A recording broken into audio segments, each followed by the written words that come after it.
Méditation du 8 mars. Que célèbre-t-on le 8 mars? Les droits des hommes dans la société doivent être pris en considération. Citation d'Ellen G. White. Aujourd'hui, 8 mars, je célèbre le fait d'être citoyenne d'un pays. Jusqu'au 19e siècle, aucune femme ne l'était. D'avoir le droit de vote. Jusqu'au 20e siècle, aucune femme ne l'avait. D'avoir pu aller à l'université. Ma grand-mère n'a pas pu parce qu'elle était une femme. D'avoir acheté une maison en empruntant uniquement à mon nom. Jusqu'aux années 1970, aucune femme ne le pouvait. De pouvoir faire ce que je veux dans le choix d'une profession, de pouvoir être célibataire sans être condamné à la pauvreté, d'avoir une vie au-delà des murs d'une maison et des décisions de mari. La Journée internationale des droits de la femme nous rappelle une chose que nous avons tendance à oublier parce que nous sommes nés à un moment favorable de l'histoire. Il n'en a pas toujours été ainsi. Nous jouissons aujourd'hui de droits grâce à des hommes et des femmes courageux qui se sont battus pour les obtenir, rendant ainsi la société plus juste. Le concept d'égalité apparaît dans des passages de la Bible, même s'il s'agit d'un livre écrit à une époque très différente de la nôtre. Paul a écrit « Dieu ne fait pas de différence entre les hommes ». Acte 10, verset 34, dans la version Semeur. Malheureusement, dans la société, en fait, être blanc n'est pas la même chose qu'être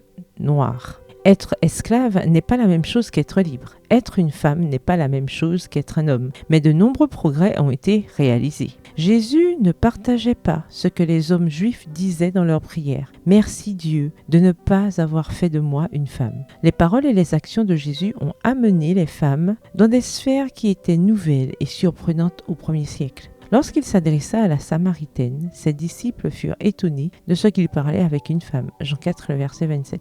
Car les hommes ne parlaient pas aux femmes hors de la maison. Dans ses paraboles, il utilisait des références féminines pour illustrer des valeurs spirituelles. Assise à ses pieds, Marie apprenait, même si l'enseignement était interdit aux femmes. Jésus a donné aux femmes des rôles de premier plan. Il a posé un fondement que le christianisme des siècles suivants n'a pas pris comme référence. Selon Ellen White, le Seigneur Jésus veut que nous reconnaissions les droits de chaque être humain. Citation du livre Le ministère évangélique à la section 4 à la page 117. Je rends donc hommage à ceux qui, par le passé, ont lutté pour nous aider à avoir cette perspective et à la mettre en œuvre. Et surtout, je remercie Jésus qui nous a donné un exemple clair à cet égard. Aujourd'hui, 8 mars, je célèbre l'histoire. Bonne journée internationale des droits de la femme. Le verset du jour se trouve dans Acte 10, verset 34, dans la version Louis II. Dieu ne fait point exception de personne. Bonne journée, que l'Éternel vous bénisse.